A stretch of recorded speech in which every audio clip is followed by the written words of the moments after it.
بسم اللہ الرحمن الرحیم۔ السلام علیکم ڈیئر اسٹوڈنٹس، کیسے ہیں؟ ٹھیک ہے آپ؟ مجھے امید ہے آپ سب خیریت سے ہوں گے۔ آج ہمارا لیکچر نمبر 3 ہے۔ لیکچر نمبر 3 ہمارا جو ہے وہ ہے فاتح مکہ۔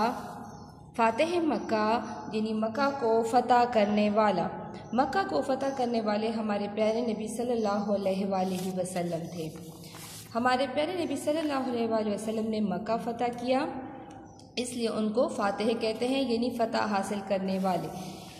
آپ صلی اللہ علیہ وآلہ وسلم کے والد کا نام عبداللہ تھا، والدہ کا نام بی بی آمنہ تھا، دادا کا نام عبد المطلب۔ آپ کی پیدائش 12 ربیع الاول کو ہوئی اور ٹوٹل آپ کی زندگی جو تھی وہ 63 یعنی 63 سال تھی۔ رسالت کا عرصہ آپ کا جو تھا وہ 23 سال کا تھا۔ فتح مکہ یعنی مکہ کو فتح کرنے کی کیا وجوہات تھی یا کیا پس منظر تھا جس کی وجہ سے آپ صلی اللہ علیہ وسلم نے مکہ کو فتح کیا؟ نبی کریم صلی اللہ علیہ وسلم جب اللہ کا پیغام لے کر آئے تو قریش مکہ آپ صلی اللہ علیہ وسلم کے دشمن ہو گئے۔ قریش مکہ نے آپ صلی اللہ علیہ وسلم اور مسلمانوں پر طرح طرح کے مظالم ڈھائے اور ان کی زندگی مشکل کر دی تھی۔ انہوں نے آپ صلی اللہ علیہ وسلم کے قتل کا ناپاک منصوبہ بنایا۔ ان حالات کی بنا پر آپ صلی اللہ علیہ وسلم نے مجبور ہو کر مدینہ ہجرت کی اور وہاں 8 سال تک آپ رہے۔ فتح مکہ ایک عظیم فتح ہے، اس کو کہا جاتا ہے۔ اس کا سبب قریش مکہ کی جانب سے معاہدے کی خلاف ورزی تھی۔ یہ معاہدہ قریش مکہ اور مسلمانوں کے درمیان ہوا تھا۔ اس معاہدے کو صلح حدیبیہ کہا جاتا ہے۔ ان کی اس خلاف ورزی کی وجہ سے آپ صلی اللہ علیہ وسلم 10,000 کا لشکر لے کر مدینہ کی طرف بڑھے۔ سبق فاتح مکہ کا خلاصہ مطلب یہ میں نے آپ کے لیے خلاصہ لکھا ہے کہ آپ کو پتہ ہو کہ اس میں ہم نے کیا پڑھا ہے۔ فتح مکہ جسے عظیم فتح کہا جاتا ہے، یہ عہد نبی کا عظیم غزوہ ہے جو 20 رمضان سن 8 ہجری کو پیش آیا۔ قریش مکہ نے صلح حدیبیہ کی خلاف ورزی کی۔ اس معاہدے کی خلاف ورزی کرنے پر ایک عظیم لشکر تیار کیا گیا۔ 10,000 کا یہ لشکر مکہ کی طرف بڑھنے لگا۔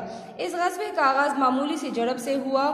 لشکر کا سپہ سالار خالد بن ولید کا سامنا اقربہ بن ابو جہل سے ہوا، جس میں 12 کفار مارے گئے اور کچھ جو تھے وہ بھاگ گئے تھے۔ جب اس لشکر کی خبر قریش مکہ کو ملی تو وہ خوف سے سہم گئے۔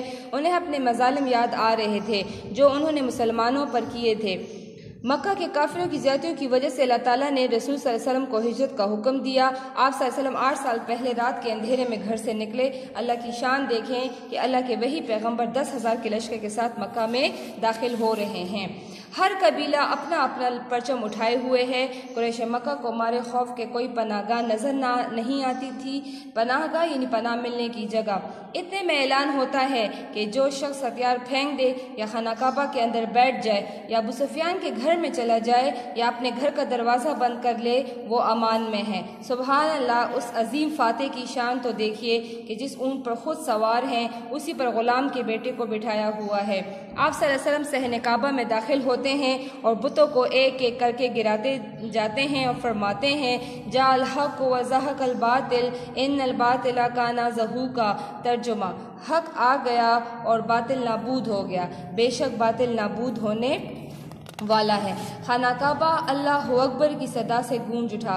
آپ صلی اللہ علیہ وآلہ وسلم مہربان لہجے میں اہل مکہ سے پوچھتے ہیں، اے اہل مکہ تمہارا کیا خیال ہے؟ میں تمہارے ساتھ کیا سلوک کرنے والا ہوں؟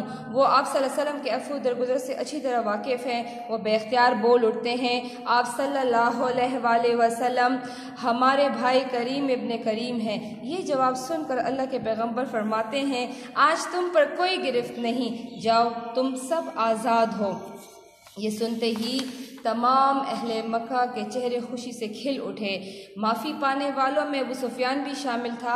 آپ صلی اللہ علیہ وسلم نے نہ صرف اس کو معاف کیا بلکہ اس کے گھر کو امان کی جگہ قرار دیا۔ آپ صلی اللہ علیہ وسلم نے ابو سفیان کی بیوی ہندہ جس نے جنگ احد میں آپ صلی اللہ علیہ وسلم کے چچا حضرت حمزہ رضی اللہ عنہ کا جگر نکال کر چبایا تھا، اسے بھی معاف کر دیا۔ فتح مکہ کے دن آپ صلی اللہ علیہ وسلم نے مسلمان ہونے والوں سے بیعت لی۔ آپ صلی اللہ علیہ وسلم کے عفو درگزر کی بدولت مکہ ہی نہیں بلکہ اہل مکہ کے دل بھی فتح کر لیے۔ کچھ مشکل الفاظ ہیں سبق سے متعلق۔ سناٹا، خاموشی۔ سہمے کا مطلب ہے ڈرے ہوئے۔ تپتی، انتہائی گرم۔ ہجرت، نقل مکانی۔ صدا کا مطلب ہے آواز۔ سکوت کا مطلب ہے خاموشی۔ فاتح، فتح کرنے والا۔ بے حرمتی کا مطلب ہے بے عزتی۔ عفو درگزر کا مطلب ہے معاف کرنا۔ امان کا مطلب ہے پناہ۔ ڈیئر اسٹوڈنٹس، یہ مجھے یقین ہے کہ آپ کو اس کی سمجھ آ گئی ہوگی. انشاءاللہ نیکسٹ لیکچر میں اس کے بعد انشاءاللہ ہم آن لائن ہوں گے. اوکے جی، السلام علیکم.